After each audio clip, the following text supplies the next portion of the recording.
Assalamualaikum warahmatullahi wabarakatuh. Perkenalkan, nama saya Dila Pisa Putri, NIM 2002-6027, jurusan Informasi Perpustakaan dan Galeri. Baik, di sini saya akan menjelaskan sedikit materi skema klasifikasi arsip besar organisasi. Organisasi berasal dari bahasa Latin organum, artinya alat, bagian, anggota, atau badan. Organisasi sebagai unsur pertama dari proses administrasi organisasi terbagi dalam dua pengertian. Yang pertama, organisasi statis adalah setiap bentuk perserikatan masyarakat untuk mencapai suatu maksud bersama. Yang kedua, organisasi dinamis, kerjasama dengan sekelompok masyarakat yang bekerja sama untuk mencapai tujuan yang diinginkan. Pengertian administrasi secara sempit adalah sebuah bentuk aktivitas yang meliputi catat-mencatat, surat-menyurat, pembukuan sederhana, pengetikan, dan kegiatan lain yang mempunyai sifat teknik ketatausahaan. Sedangkan definisi administrasi secara luas adalah semua yang berkaitan dengan proses kerjasama dari dua orang atau lebih untuk mencapai tujuan bersama dengan memanfaatkan semua sumber daya yang ada. Unsur-unsur rangkaian kegiatan administrasi yang pertama, organisasi, manajemen, komunikasi atau tata hubungan, kepegawaian, keuangan, perbekalan atau perlengkapan, ketatausahaan atau administratif. Yang terakhir, hubungan masyarakat atau perwakilan. Tujuan manajemen administrasi. Yang pertama, mengelola seluruh data dan keterangan secara lengkap, melindungi dan menyimpan serta memberikan informasi kepada yang membutuhkan. Yang kedua, menampilkan laporan dan catatan penting dengan rincian biaya yang sesuai.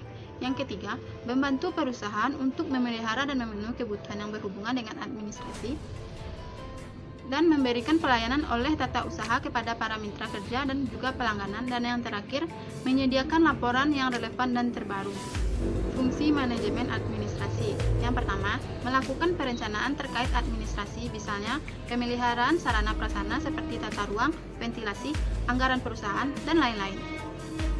Yang kedua, pengorganisasian dengan mengelompokkan alat yang dipakai dalam bidang usaha, tugas, tanggung jawab, dan sumber daya manusia yang terbagi di dalamnya. Hal ini bertujuan untuk menciptakan organisasi yang selaras dengan visi perusahaan. Memberikan dorongan kepada karyawan untuk mencapai tujuan organisasi terutama di lingkungan administrasi. Yang keempat, melakukan pengawasan terhadap proses administrasi kantor. Definisi, fungsi, dan guna arsip. Apa itu arsip?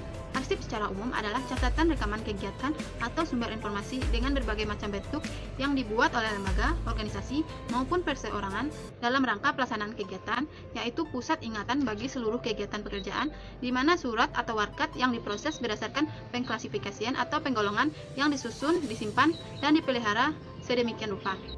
Fungsi arsip. Yang pertama, arsip dinamis. Arsip dinamis adalah arsip yang diperlukan secara langsung dalam perencanaan, pelaksanaan, penyelenggaraan, kehidupan kebangsaan pada umumnya atau dipergunakan secara langsung dalam penyelenggaraan administrasi negara. Arsip dinamis menurut fungsi dan kegunaannya dibedakan menjadi: yang pertama, arsip aktif adalah arsip-arsip yang masih dipergunakan bagi kelangsungan kerja. Jadi arsip ini masih ada di tempat-tempat unit pengelolaan dalam masa transisi antara aktif dan inaktif. Yang kedua, arsip semi-aktif adalah arsip-arsip yang frekuensi penggunaannya sudah mulai menurun dalam masa transisi antara arsip aktif dan arsip inaktif. Yang ketiga adalah arsip inaktif atau arsip semi-statis, adalah arsip-arsip yang jarang sekali dipergunakan dalam proses pekerjaan sehari-hari.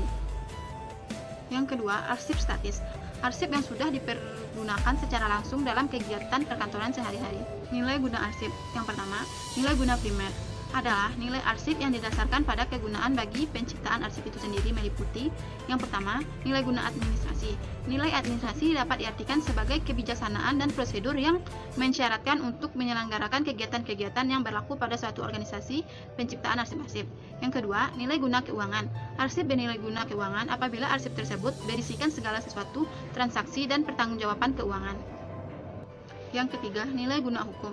Nilai kegunaan hukum mengandung pengertian bahwa arsip tersebut memberikan informasi-informasi yang dapat dipergunakan sebagai bahan pembuktian di bidang hukum, atau arsip yang mengandung hak-hak dan kewajiban baik jangka pendek maupun jangka panjang. Keempat, nilai guna ilmiah dan teknologi.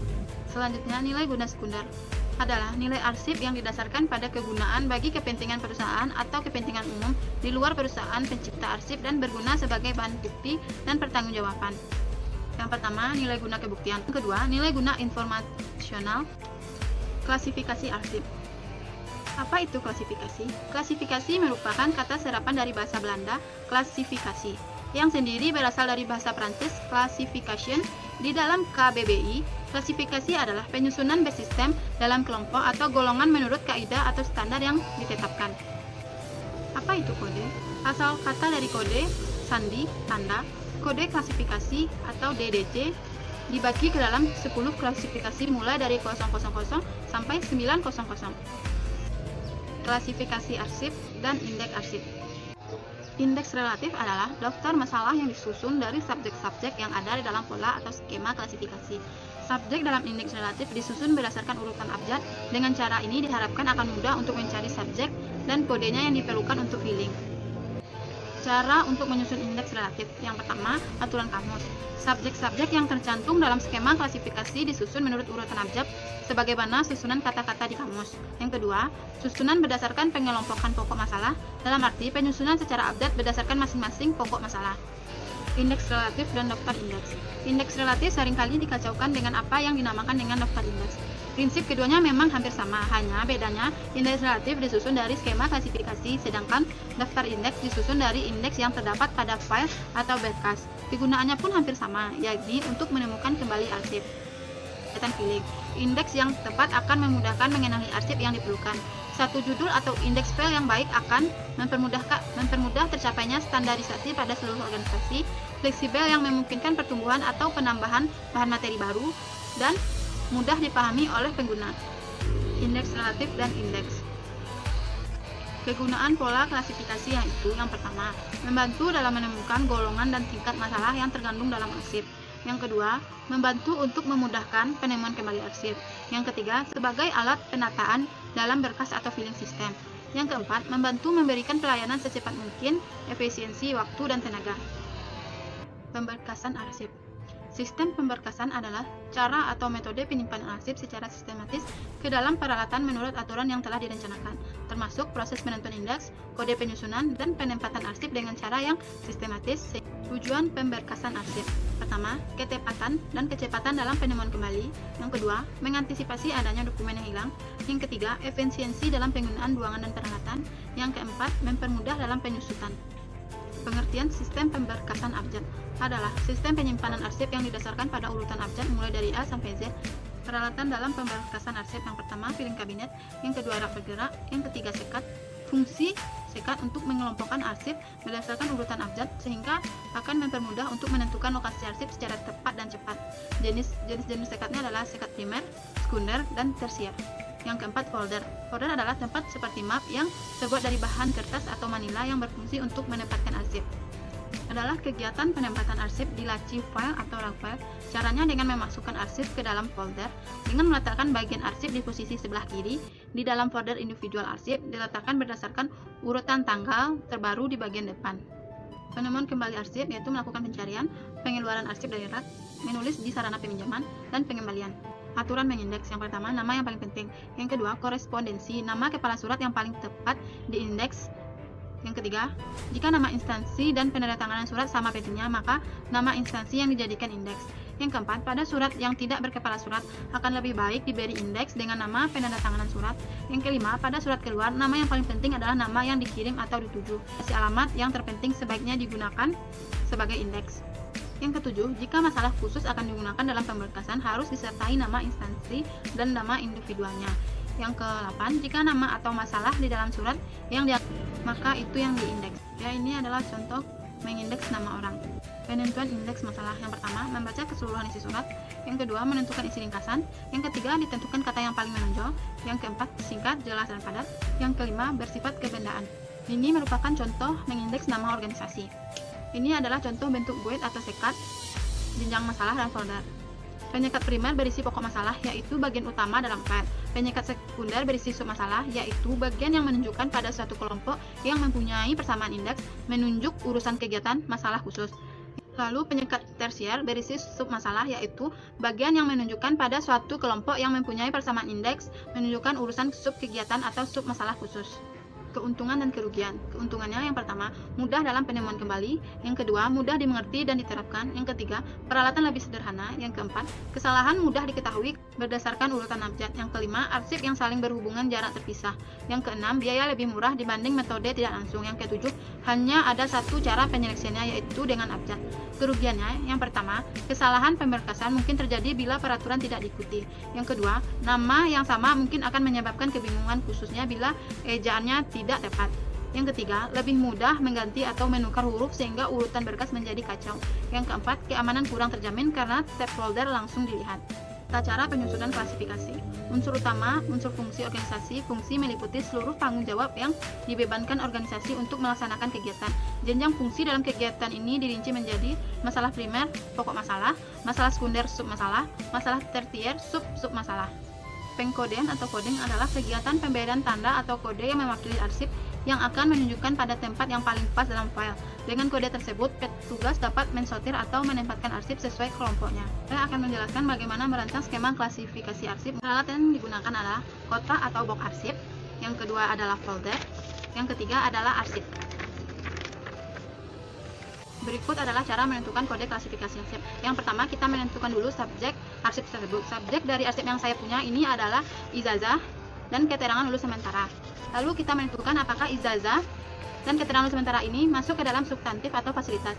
Pada pola klasifikasi arsip, ijazah dan keterangan lulus sementara termasuk bagian substantif, yaitu PP perkuliahan atau penyelenggaraan pendidikan itu sebagai primer, PP 03 ijazah dan transkrip itu sebagai sekunder, 00 ijazah dan 02 keterangan lulus sementara itu sebagai tersier. Maka pola dari klasifikasi arsip ijazah dan keterangan lulus sementara adalah untuk ijazah PP 0300 ijazah, untuk keterangan lulus sementara PP 0302. Lalu membuat daftar tabel. Yang pertama, nomor, yang kedua unit, pengelolaan, kode klasifikasi, uraian, tahun, dan keterangan. Unitnya ada 1 dan pengelolaan pendidikan. Kode klasifikasi untuk ijazah PP 0300, untuk kode klasifikasi keterangan lulus sementara PP 0302. Untuk uraiannya, yang pertama adalah ijazah SMP, untuk yang kedua keterangan lulus sementara SMA, tahun 2019, keterangan baik.